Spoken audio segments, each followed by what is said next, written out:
Om Swastiastu. Perkenalkan, nama saya Kade Dina Hirianti dengan NIM 20075311160.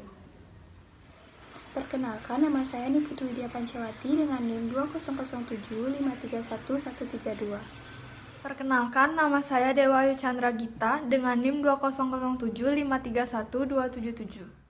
Kami dari kelompok 10 akan mempresentasikan materi mengenai yang pertama konsep pasar, yang kedua karakteristik pasar persaingan sempurna, yang ketiga permintaan penawaran pasar persaingan sempurna, yang keempat keseimbangan pasar jangka pendek, dan yang terakhir yaitu pemecahan kasus.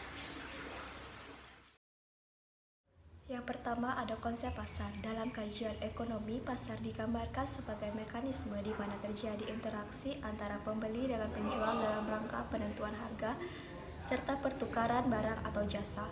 Ungkapan segala sesuatu memiliki harga sangat tepat disematkan dalam sistem pasar saat terjadi titik temu antara permintaan atau demand pihak pembeli dengan penawaran atau supply pihak penjual. Nah, saat itulah di mana pasar berada dalam keseimbangan atau equilibrium. Pembagian konsep pasar ada 5. Yang pertama, konsep pasar persaingan sempurna. Konsep pasar ini merupakan konsep pasar yang ideal baik bagi penjual maupun pembeli. Pasar persaingan sempurna adalah kondisi pasar di mana pembeli dan penjual sama-sama punya posisi tawar. Bukan hanya itu saja, konsep pasar persaingan sempurna juga memungkinkan setiap orang untuk menjadi konsumen atau produsen dan memilih barang yang sesuai dengan kantong atau kebutuhan mereka. Persaingan sempurna adalah pasar ideal yang adil bagi setiap pihak. Namun, dalam sebuah pemerintahan oligarki, terkadang pasar persaingan sempurna sengaja ditiadakan. Yang kedua yaitu konsep pasar monopoli. Konsep pasar monopoli terjadi saat sebuah pasar dikuasai hanya oleh satu produsen. Kondisi ini terjadi saat sebuah perusahaan atau pihak menguasai sumber daya atau dalam kondisi tertentu, hanya dia yang dapat menyediakan sumber daya tertentu. Yang ketiga ada konsep pasar monopsoni. Kebalikan dari monopoli, monopsoni adalah kondisi di mana seorang konsumen menguasai pasar. Ini terjadi dalam kondisi saat seorang pembeli memiliki daya beli yang tinggi dan posisi tawar yang tinggi. Yang keempat ada konsep pasar oligopoli. Konsep pasar oligopoli kurang lebih serupa dengan konsep pasar monopoli. Hanya saja, apabila konsep pasar monopoli hanya memiliki satu penjual yang mendominasi, pasar oligopoli memiliki beberapa penjual yang mendominasi. Yang kelima ada konsep pasar oligopsoni. Pasar oligopsoni merupakan pasar yang didominasi oleh lebih dari satu konsumen yang punya daya tawar dan daya beli tinggi. Konsepnya sama dengan monopsoni, di mana penjual tak punya posisi tawar tinggi sehingga menyerah pada tawaran pembeli. Materi yang kedua ada karakteristik pasar persaingan sempurna. Di dalam pasar persaingan sempurna, jumlah perusahaan sangat banyak dan kemampuan setiap perusahaan sangat kecil, sehingga tidak mampu mempengaruhi pasar. Tetapi tentu saja hal tersebut belum cukup. Masih ada beberapa karakteristik agar sebuah pasar dapat dikatakan persaingan sempurna. Karakteristik tersebut antara lain, yang pertama ada homogenitas produk atau homogeneous product. Produk yang homogen adalah produk yang mampu memberikan kepuasan atau utilitas kepada konsumen tanpa perlu mengetahui siapa produsennya. Konsumen tidak membeli merek barang tetapi kegunaan barang. Oleh karena itu, semua perusahaan dianggap mampu memproduksi barang dan jasa dengan kualitas dan karakteristik yang sama. Yang kedua ada pengetahuan sempurna atau perfect knowledge. Para pelaku ekonomi memiliki pengetahuan sempurna tentang harga produk dan input yang dijual. Dengan demikian, konsumen tidak akan mengalami perlakuan harga jual yang berbeda dari satu perusahaan dengan perusahaan lainnya. Demikian halnya dengan perusahaan, hanya akan menghadapi satu harga yang sama dari berbagai pemilik faktor produksi. Yang ketiga ada output perusahaan relatif kecil atau small relatively output. Semua perusahaan dalam industri dianggap berproduksi efisien atau biaya rata-rata terendah, baik dalam jangka pendek maupun jangka panjang. Dengan demikian, jumlah output setiap perusahaan secara individu dianggap relatif kecil dibandingkan jumlah output seluruh perusahaan dalam industri. Yang keempat, perusahaan menerima harga yang ditentukan pasar atau price taker. Dalam hal ini, perusahaan menjual produknya dengan berpatokan pada harga yang ditetapkan pasar. Karena secara individu, perusahaan tidak mampu mempengaruhi harga pasar, tetapi perusahaan mampu menyesuaikan jumlah output untuk mencapai laba maksimum. Dan yang terakhir ada keleluasan Masuk keluar pasar atau free entry and exit. Di dalam pasar persaingan sempurna, faktor produksi mobilitasnya tidak terbatas dan tidak ada biaya yang harus dikeluarkan untuk memindahkan faktor produksi. Pengertian mobilitas mencakup pengertian geografis dan antar pekerjaan. Artinya, faktor produksi seperti tenaga kerja mudah dipindahkan dari satu tempat ke tempat lainnya tanpa biaya. Hal tersebut menyebabkan perusahaan dengan mudah untuk masuk keluar pasar.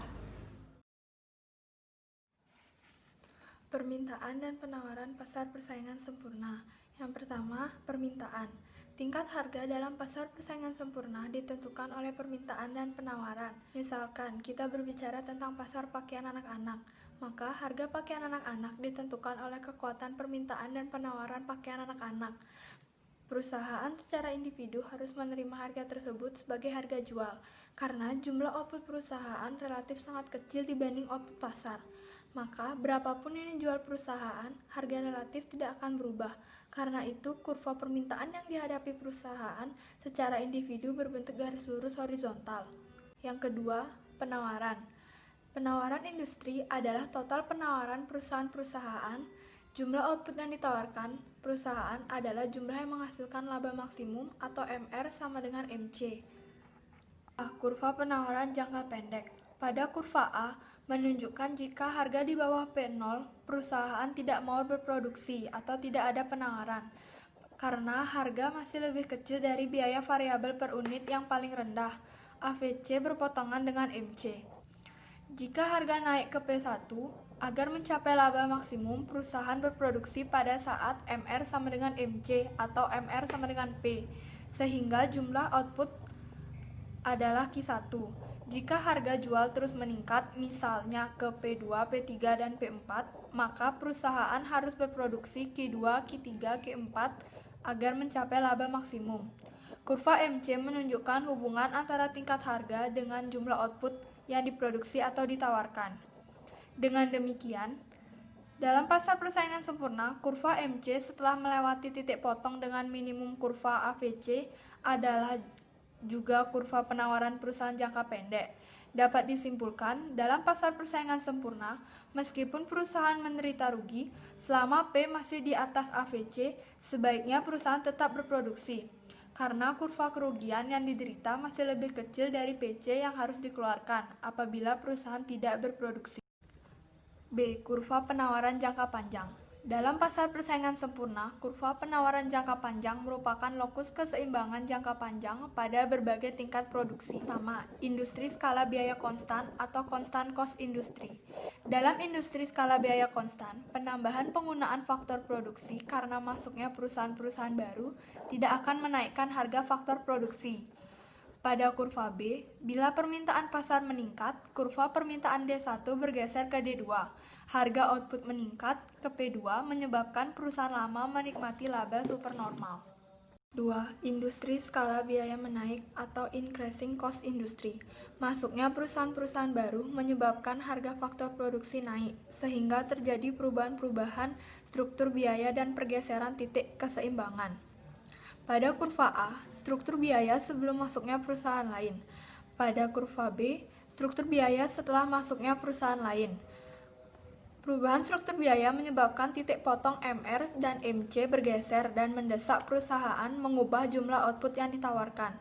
Akibatnya, dalam industri kurva penawaran bergeser ke S2 dengan tingkat harga P3 dan output Q3.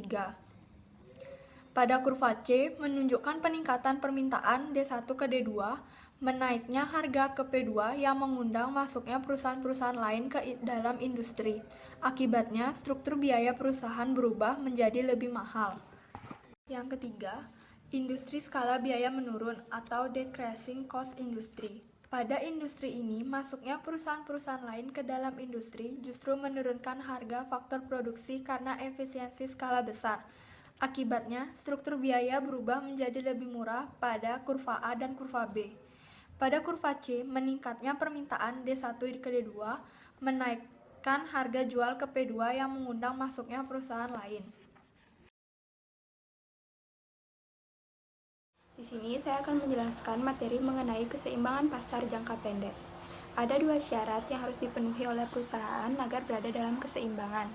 Yang pertama, perusahaan sebaiknya hanya berproduksi paling tidak bila biaya variabel sama dengan penerimaan total atau biaya variabel rata-rata sama dengan harga.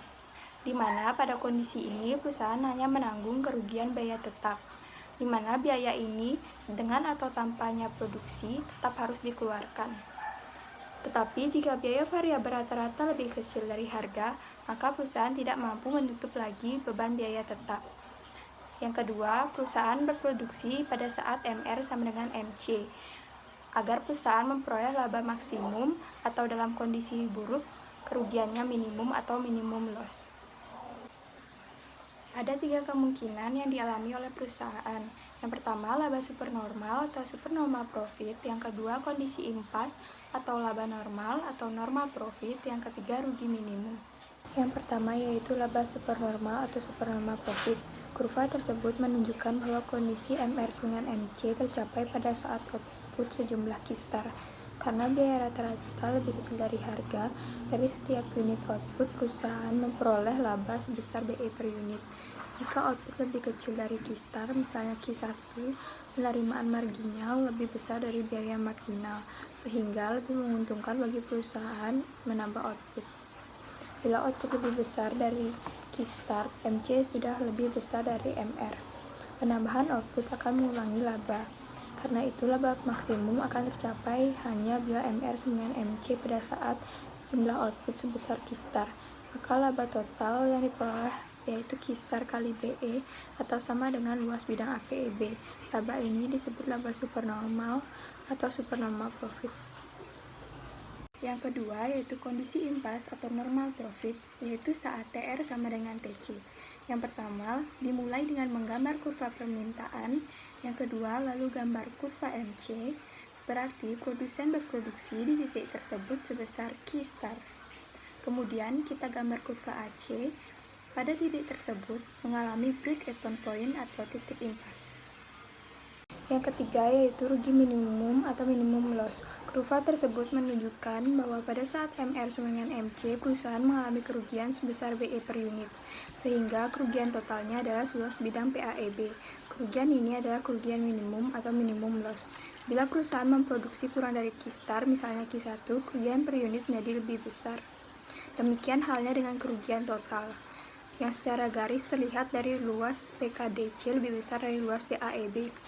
Bila output lebih besar dari Q-star, kerugian per unit bisa menjadi lebih kecil bila memproduksi saat Q2 atau lebih besar bila memproduksi saat Q3, tapi kerugian total lebih besar dibandingkan jika memproduksi sebanyak Q-star. Produsen tahu tempe dan kenaikan harga kedelai. Pusat Koperasi Perajin Tahu Tempe Indonesia atau Puskopti Jawa Tengah mendesak pemerintah segera merealisasikan pelimpahan kewenangan kepada Badan Urusan Logistik atau Bulog untuk mengendalikan harga 4 komoditas, yaitu beras, gula, jagung, dan kedelai.